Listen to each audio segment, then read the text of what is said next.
Welcome to the Intune Guitar Academy. Today we're going to be talking about songwriting. It's a little bit different than what I've been talking about in the past, but songwriting is a very fascinating and complicated topic. It's one of the harder things I find about the music in general. So one thing that you'll need to do is set yourself up a little studio. So I have a pretty simple setup, as you can see. I have just an old Dell laptop. I bought this actually at a refurbished computer store. I live in the capital city, so there's lots of turnover and office equipment.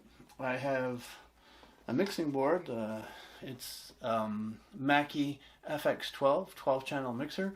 Has a USB out. I've had it for many years. It does the job.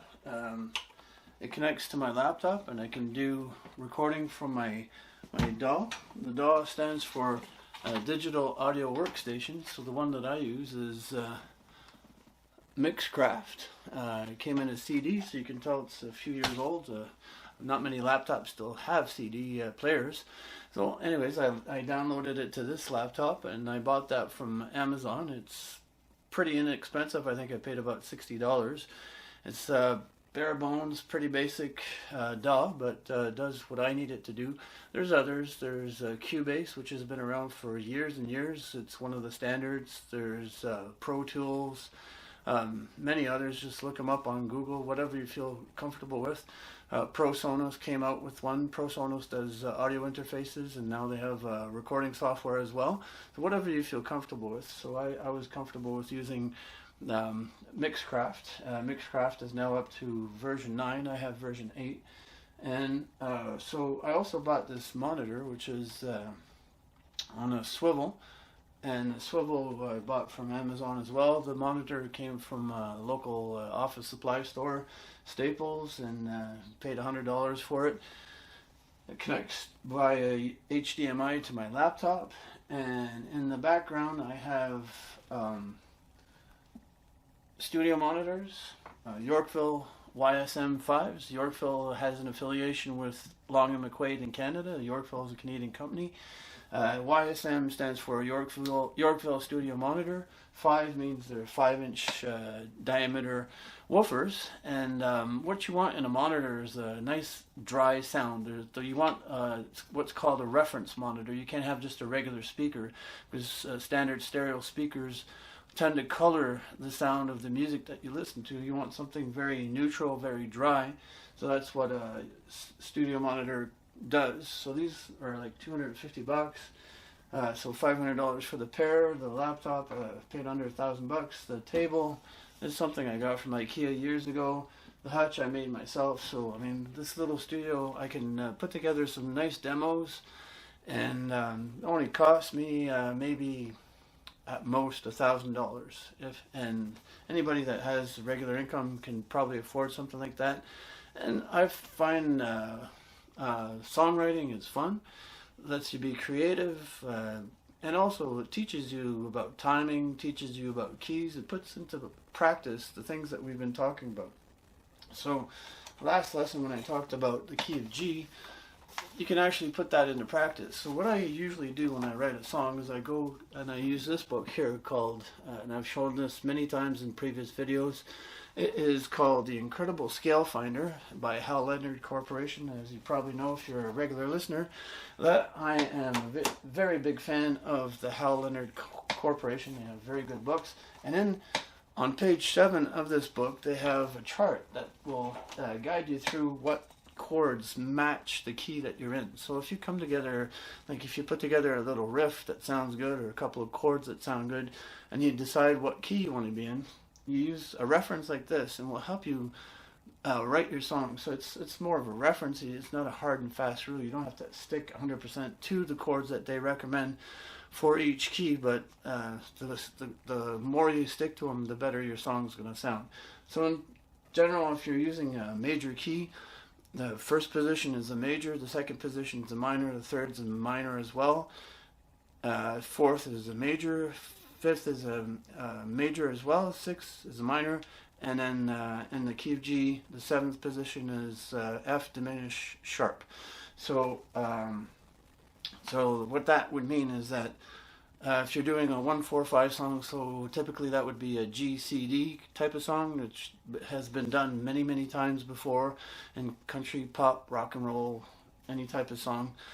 That pattern is pretty common. You can also mix that up and do maybe a 4-5-1 or whatever it is, but typically it would be 1-4-5, which is a G, C, and D. G major, C major, D major. So a typical rock or pop or country song is 3 to 4 minutes long. To keep repeating the same song, same chords over and over again would get kind of boring for your listener, and probably get boring for you as well. Some bands have gotten away with it, but I mean they were 11-piece bands, so they had lots of room to layer on top of those 3 chords. So what typically you'd want to do is maybe mix that up a bit. So if you figure out that your verses are G, C, and D, you repeat the verses, then you go into what's called a pre-chorus. Pre-chorus sets up the chorus. So if you think of your song as like in the movies, you'll have an intro, an establishing shot. So the establishing shot in a movie establishes what the scene is going to be about. So your song, your intro would establish how the song is going to sound. Is it aggressive? Is it mild? Is it sentimental? Anyways, so the intro will sort of establish what your song is all about, and then it leads into what's called the verses. So you have typically 1 and 2 verse, and then you go into a pre-chorus. The pre-chorus is if you figure that would be like your third scene, would establish what the chorus sounds like. So your intro sound establishes what the song sounds like. Your verses are the meat of the song.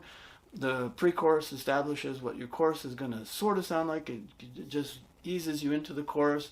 Then you have the chorus, and typically falls back into another verse. Then you could fall back into the chorus and then a bridge, or you could do the bridge before. Bridge is an arrangement of chords that are typically in the same key or close to the same key that give the listener a break. So your song will be a certain tempo, and the chords will be a certain strumming pattern or piano pattern, whatever music you're playing. And then the bridge will kind of change that up. In the article that I wrote that accompanies this video, I give you quite a few examples of what songs that have very distinct bridges, very distinct pre-choruses. I think one of the best examples is Run To You by Bryan Adams, which was released in the early 80s, 1984, somewhere around there. So it's an older song, but it's still a great song. You can hear it on the radios. I still hear it on the radio once in a while. And it has a very distinct intro, distinct 1 or 2 verses, then leads into a pre-chorus, the chorus, another few verses, then there's a chorus, then there's a bridge. Bridge leads into a solo, then back into repeating the chorus, which becomes what you call an outro. So you have the intro, the outro, the verses in between, and the bridge. So there's no hard and fast rules to this stuff, but typically you try to follow sort of a pattern to make your music sound regular and sound familiar to regular listeners.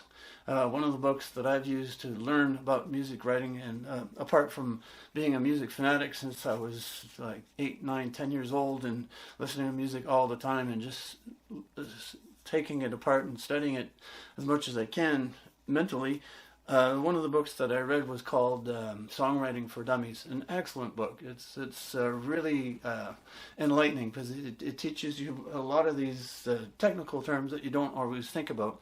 And then a lot of pop stars, if you've ever seen like American Idol or The Voice, they'll talk about what's called the hook. The hook of the song is what you remember. It's the thing that you repeat over and over. Typically would be the chorus, or it's just repeating pattern. So if you think of, say, Sweet Child of Mine by Guns N' Roses, that little lick that starts off the song, everybody knows it. As soon as you hear it, that's the hook. That drags you into that song, and then you know right away. The people that really like that song know right away. They'll run out onto the dance floor, and they know for sure that's playing right now. The Rolling Stones, Satisfaction. I mean, even kids today will hear that song and know right away it's Satisfaction. Deep Purple, the iconic riff to Smoke on the Water. There's hundreds of examples of songs that you know for sure. Once you hear that hook, that riff, New York, New York, Frank Sinatra made that famous. As soon as you hear that, everybody knows right away. They played it on New Year's Eve every year when they dropped the crystal ball. And as soon as you hear that, you know right away that's what song is going to be. So within a microsecond, you know that song, and that's what everybody tries to aspire to, is to find that hook. It's hard to talk about. So you can't really do it mentally. It's got to come from inside. It's usually a lot of time by luck or by repetition. It comes with practice. Practice your songwriting, practice your riff. When you play guitar, don't just play other people's music. Don't just learn other music. Sure, that's a great thing to do. Learn from other people. Learn from very famous songs, but try to make up your own stuff. So that's how it started. The Beatles, John Lennon, and Paul McCartney, they started off as teenagers, just one kid teaching the other how to play chords, and then they just grew into practicing over and over and over again. There's hundreds of examples of famous pop bands and rock bands where they just by iteration, by repeating, by practicing, that's how they learned to write songs. How they became songwriters. Now we get down to writing a song. Say you've come together, you've come up with a few chords that match together, that you feel comfortable with, 3-4 chords that you're happy with, that are sort of that are in the same key, that you feel comfortable with, that you think you can sing along to, that you can think you could write words to. Typically, I do the riff first or the chords first, then write the lyrics afterwards. That's just my process. I like to fit the lyrics to the song, and instead of the other way around. Other people work differently. So what I start off with, you open up your DAW, your digital audio workstation, or recording software. So this is the welcome screen. It tells you how many instrument tracks do I want, how many audio tracks do I want, how many snap setting. The snap setting is for editing, so I like to change that to snap to 1 bar, so I can really hone down on editing if I have to. It talks about the tempo of the key. If you're recording all your own music, all your own instruments, you don't even have to worry about the key. They talk about the key because this one has canned bass and canned acoustic electric guitars, piano and stuff. So if you want to just put together what's inside of there, that would be a good way to practice. What I typically do is I do my own thing, so I don't even worry about all this sort of thing. So you determine how many audio tracks you want. I would change that to 4, and then the instrument tracks, again, that's what this program determines for you. So I just make them all audio tracks, so then I have full freedom. So if you notice over here, so my audio tracks are up here. I got 1, 2, 3, 4.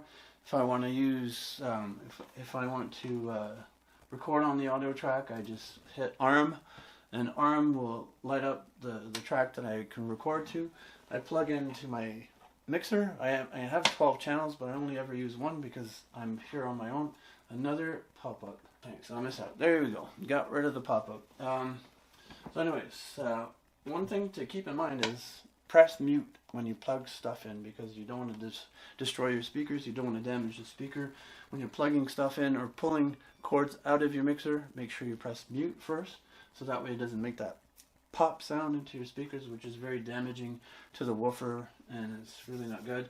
And also, the process is you turn on your board first, then your speakers. Always do that process, and then reverse, turn off your speakers, then off your board, because same reason, when you click it on, you hear a pop, and that's really bad for the woofers over time. Maybe one time it's not going to hurt it, but if you keep doing that as a repetitive habit, not a good idea. Just always keep in mind, board first, speakers, then when you turn it off, it's the reverse order. Turn off your speakers, then turn off your board. So just a little housekeeping tip to help prolong the life of your music.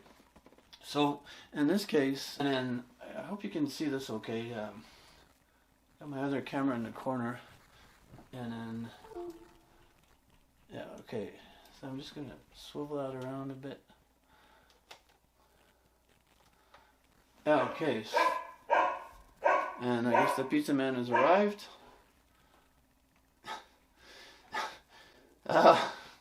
I'm fighting against everything today.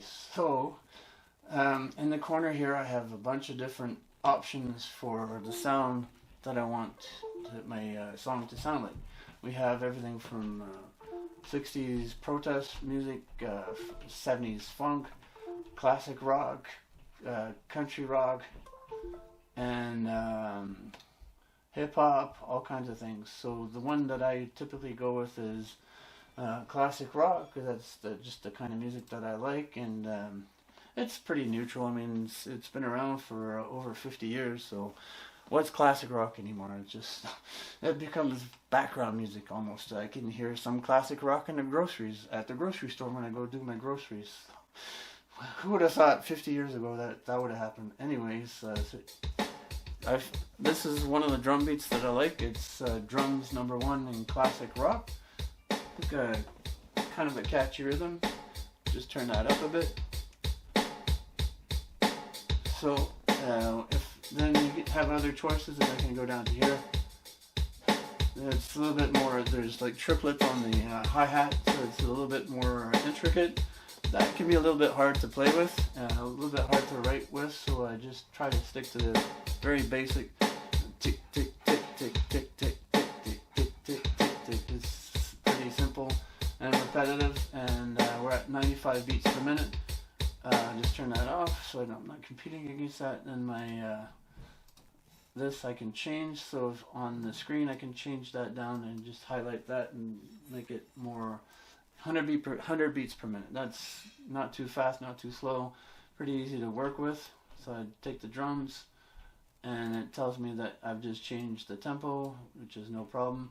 And then I drop the drum into the first track. I just like to have it in the first track. It's just easier that way for me. And then you stretch it out. So I grab it by the end, and then just stretch it out for about 100 bars. And then for me, 100 bars works out to about 3.5 minutes. Typical length of a rock or pop song. So 100 bars, I'll stretch that out. And I'm not going to go all the way because it's we're just doing this for demonstration purposes. So then I save. I've opened a new project. We're working on a new project, and you just like any computer program, you save as. Save as, and then you type in the name, and I just call, because it's still just a demo, I just call it classic rock, which is I tried this yesterday and didn't work out so well. So I just use when it's still in the demo phase, I just use the name of the beat that I've chosen, just for reference purposes if I want to go back in. So save it, and save, and cancel. That just regular computer maintenance. So in a couple of minutes I'm going to pick up my guitar, and then we'll get into writing the actual song.